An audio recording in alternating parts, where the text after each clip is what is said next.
L'amitié virtuelle, ça commence par une demande d'amis sur les réseaux sociaux.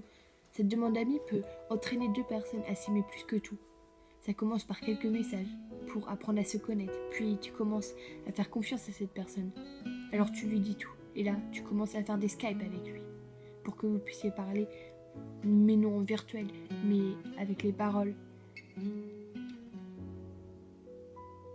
Et tu commences vraiment à l'apprécier de plus en plus. Ça devient plus qu'un ami, peut-être un meilleur ami ou même plus. Et là, t'as cette putain de distance qui vous sépare. Ouais, la distance, c'est un mot affreux pour toutes les personnes qui s'aiment mais qui ne peuvent pas se voir. Alors tu continues à lui parler, à te confier à lui H24. Quand tu t'endors, tu penses à lui. Quand tu es en cours, tu penses à lui. Et là, tu lui promets qu'un jour vous vous verrez, mais pendant ce temps, il faut se battre pour ne pas baisser les bras.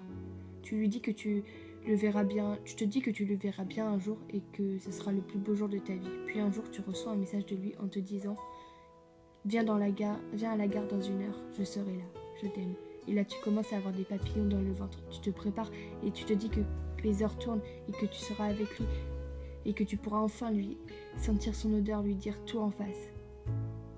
Et avoir des fous rires avec lui, même si tu en avais déjà.